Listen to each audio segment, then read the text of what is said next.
Hello everyone, how are you all? Welcome back to Simplified Parenting with Suhasni, where we tackle one emotion at a time and simplify our parenting journey so that we can become happy and connected parents to our loving children. We all heard about the epic story Ramayana, isn't it?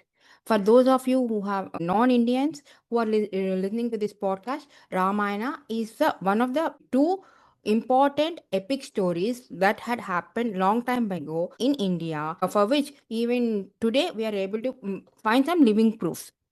And Sita is one of the main characters in Ramayana. We all have admired Sita as a symbol of sacrifice, strength, and grace. But today I invite you to see her from a different lens. So you must be wondering what kind of lens is it? What is the new angle that we're going to see in Sita? Yes, I am coming to that point only, my dear friends. Have you ever observed Sita as a single mother? Sita, single mother? No, she was married to Rama, no. Why will she become a single mother? A lot of these kind of thoughts keep running in your mind, right? But if you actually look into the story, Lord Rama had abandoned Sita in the forest when she was pregnant. And Sita remained in the forest, gave birth to her kids, raised them independently. Of course, in Valmiki Maharshi's hermitage or ashramam. But in the modern day parlance, don't you think that she's a single mother who raised her kids independently without having a partner to on her side? As Sita raises her twins, two of her sons, Lava and Kusha, she didn't seek social validation, and obviously her partner was not by her side. But her upbringing of her twins was so upright and so gentle that she didn't create any broken children because of the broken marriage. But she raised strong, wise, and grounded kids. So today, let's gently explore what can modern day parents, especially the single parents, can learn from Sita. Let's begin with the first lesson, which I feel is really important. Is that like any other person going through a separation or divorce, you would have experienced a lot of pain, isn't it? In the similar way, Sita also experienced immense pain, a deep hurt due to the rejection by Lord Rama, and emotional hardship, turmoil, whatnot. Maybe the vocabulary is not sufficient to emphasize on the depth of emotions which one person carries when they are getting separated. But what's remarkable in Sita is that she did not transfer that pain onto her children. She never cried in front of her children.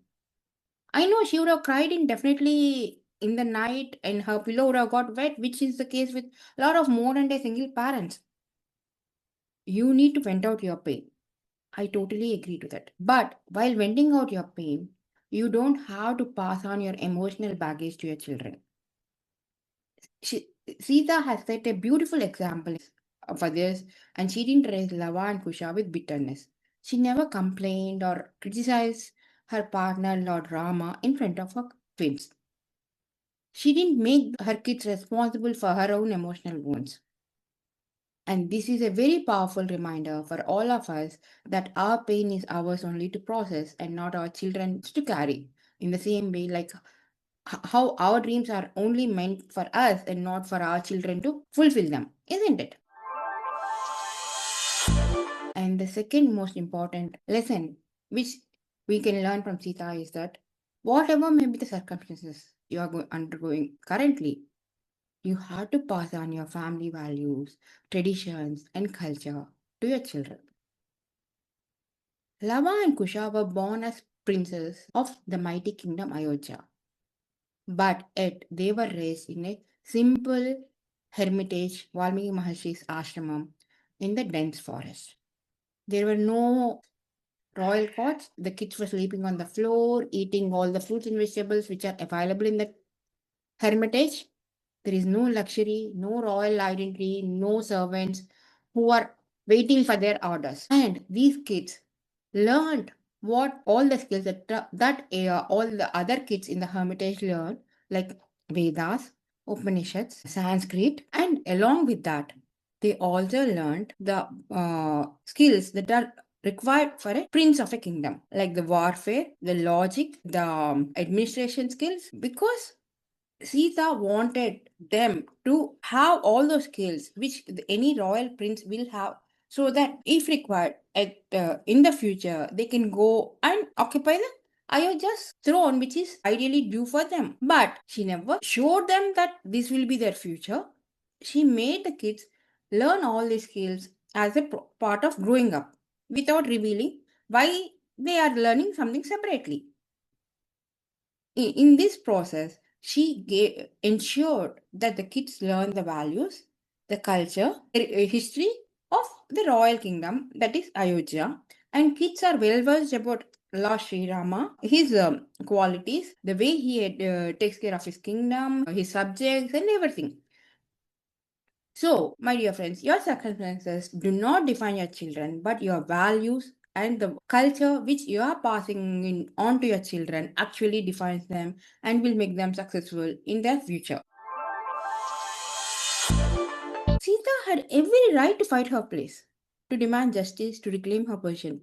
Don't you think she could have fought with Lakshmana when Lakshmana was dropping her in the forest, saying, Lord Rama asked you to leave you in the forest? Or she could have taken the same chariot and went back to Ayodhya and fought with Rama, saying, Why did you leave me? Didn't I prove my innocence in Raman Lanka? What right do you have to leave me? She could have very well asked him. But she made a difficult yet different choice. Reason? She wanted peaceful and nurturing environment for her kids because she was right with her pregnancy and her kids are due at any given moment in the short future.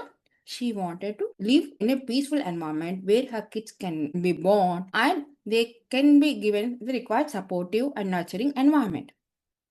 She never thought that social status, external validation, royalty will actually make her children happy. And as a parent, that is a very important insight for us.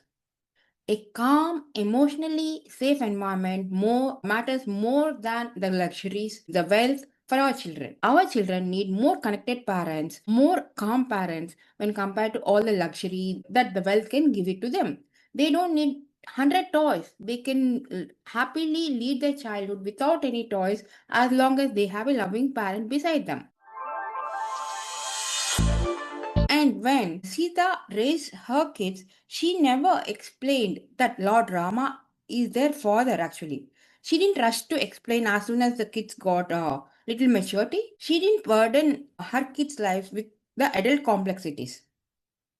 They grew in a natural, calm, and slow, steady way. They discovered their story, their identity naturally. When they stopped the horse that was running after the Ashwamedha Yoga got completed, they stopped the horse just for the fun and they defeated Bharata, Shatrughna, then Lakshmana.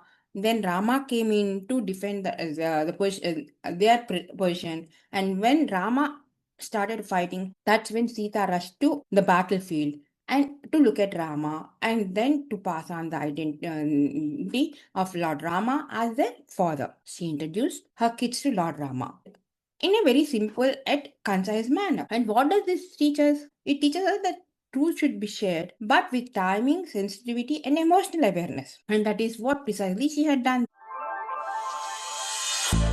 The last but not the least, Sita never compromised on her self respect.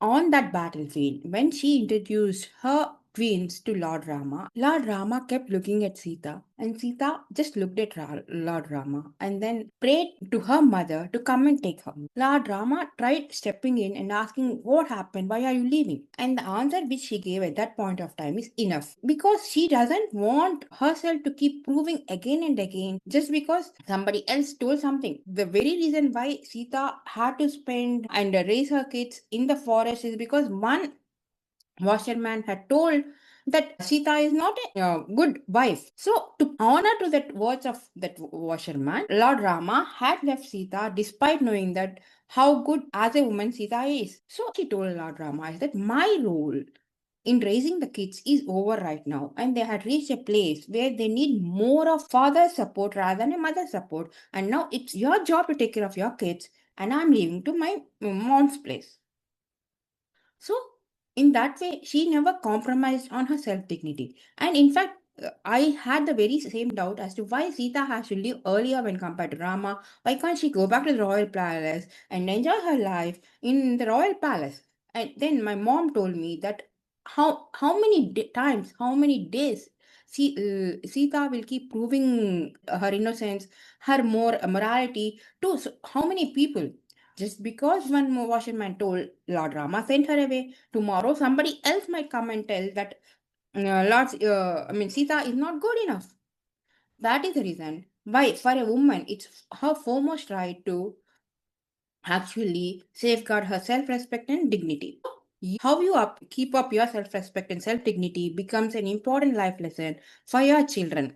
Children just don't listen to what we say; they absorb what we tolerate and how we behave.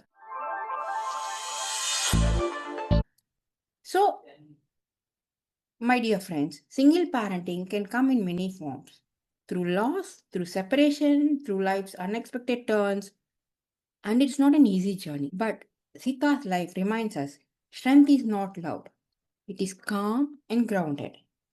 Parenting is not about perfection, but awareness, and love is not in control, but in the conscious choices.